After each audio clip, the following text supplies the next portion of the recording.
가끔 볼이 풍선처럼 커져 있거나 입술이 오리처럼 앞으로 튀어나와 있거나 이마가 돌고래처럼 둥글게 부풀어져 있는 분들을 뵙게 되죠. 무언가 오랫동안 과도하게 시술하신 분들입니다. 거기에 우리가 흔하게 말하는 필러, 즉 히알루론산 필러도 한몫을 하고 있죠.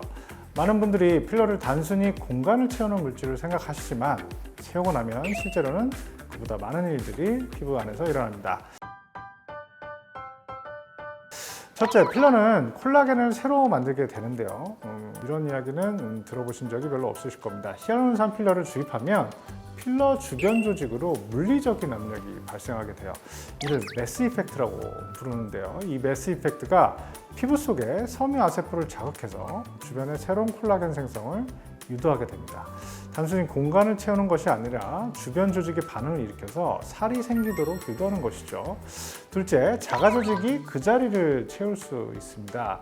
시간이 지나면서 필러가 있던 공간에 섬유아세포, 혈관, 지방세포 등이 자라 들어오게 되죠. 필러가 일종의 발판, 스캐폴드 역할을 하면서 그 위에 새로운 조직이 형성되는 것입니다. 그래서 시간이 지나 필러가 일부 흡수되더라도 그 자리에 이미 새 조직이 형성되어 있는 경우들이 종종 있습니다. 셋째, 그리고 매우 중요한 점은 필러가 생각보다 훨씬 오래 남을 수 있다는 점입니다. 필러는 1, 2년이면 다 녹는다 라는 말을 많이 들어보셨을 겁니다. 그런 경우들도 많지만 진료 현장에서 보면 생각보다 필러가 오래 가는 경우가 많습니다. 부위에 따라서 이마나 콧대에 주입한 필러가 5년, 10년이 지나도 만져지는 경우가 있습니다. 최근 발표된 논문을 보실까요? 중안면에 필러를 시술받은 환자 33명을 대상으로 MRI를 사용해서 팔로우업을 해본 논문입니다. 33명 전원에게서 2년이 지나도록 중안면부에 필러가 남아있는 것이 확인되었고, 일부 환자에서는 무려 15년 후에도 15년 전에 한 필러가 MRI에서 확인되었다고 보고하고 있습니다. 필러가 부위에 따라서 생각보다 오랫동안 조직에 남을 수 있다는 것이죠. 넷째, 피부는 내부 볼륨에 맞춰서 늘어납니다. 임신 중 배가 커지면 피부가 함께 늘어나는 것처럼 과도한 필러가 장기간 유지되면 피부와 주변 조직이 그 볼륨에 적응해서 늘어나게 됩니다. 시간이 지나고 필러가 녹으면서 피부가 원래의 탄성을 잃게 될 수 있겠죠. 마치 극단적인 다이어트 후 늘어진 피부처럼 말입니다. 그래서 필러가 빠지고 나서 오히려 피부가 더 처져 보이는 경우도 발생할 수 있죠. 특히 입술 필러를 오랫동안 과하게 시술받는 분들 중에서 입술이 퉁퉁 부어 있으면서도 탄력이 떨어져서 마치 바람 빠진 풍선처럼 보이는 경우가 있습니다. 그런 상태는 되돌리고 싶어도 완전히 되돌리기 어려운 경우가 많죠. 이런 이야기를 들으면 그럼 히알루론산 필러는 나쁜 건가요? 하면 안 되겠네, 이렇게 생각하실 수 있겠습니다. 하지만 여러분, 필러를 시술받는 목적이 볼륨을 채워서 젊어 보이기 위한 것 아니었나요? 채운 볼륨이 문제없이 오랫동안 유지된다면 좋은 일이 아닐까요? 볼륨을 채우는 목적으로 시술하는 히알루론산 필러는 제가 안전성에 대해서는 정말 신뢰하는 재료거든요.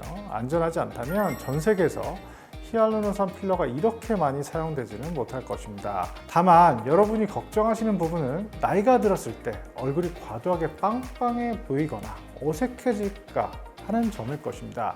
그렇다면 어떻게 필러 시술을 받아야 할까요? 첫 번째, 한 번에 과량 시술하지 않는 것입니다. 이왕 시술을 하는 김에 좀 티나게 시술을 받길 원하는 분들이 있어요. 이마나 콧대, 입술 이런 부분 말이죠. 수년 전에는 좀 더 그런 경향이 있었던 것 같아요. 하지만 현재의 시술 트렌드는 아니죠. 환자분들이 점점 티가 안 나더라도 자연스럽게 보완되길 원하셔요. 저도 그런 시술을 지향하고 있습니다. 보수적으로 결점을 보완할 정도만 소량 주입하고 만약 부족하면 나중에 좀 더 넣으면 돼요. 앞서 말씀드린 사실들을 고려한다면 자신의 결점을 보완할 최소한의 용량으로 시술하는 것이 좋습니다. 최근에는 한 부위만 강조하기보다는요, 주변과의 조화를 고려해서 인접 부위에 소량씩 분산 배치해서 전체적인 자연스러운 변화를 추구하는 필러 시술 경향이 있습니다.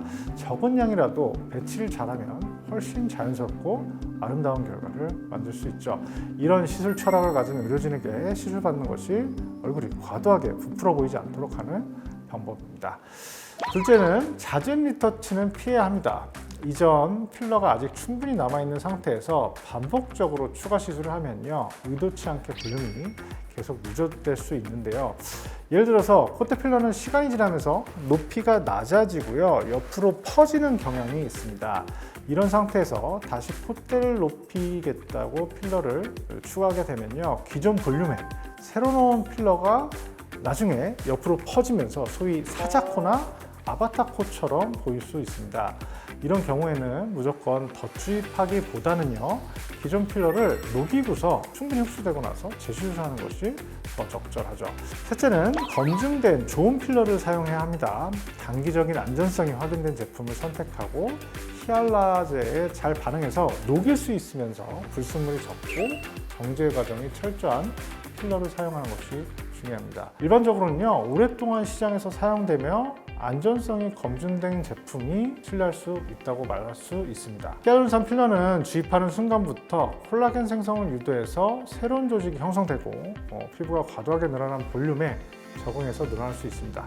그리고 생각보다 오래 남을 수 있죠. 그렇기 때문에 처음부터 자연스럽게 자신의 결점을 보완할 정도의 최소한의 용량으로 시술받는 것이 중요하다고 저는 생각합니다. 아름다운 얼굴은 많이 넣는 얼굴이 아니라 균형 잡힌 얼굴이겠죠. 오늘 영상이 도움이 되셨다면 좋아요와 구독 부탁드리겠습니다. 감사합니다.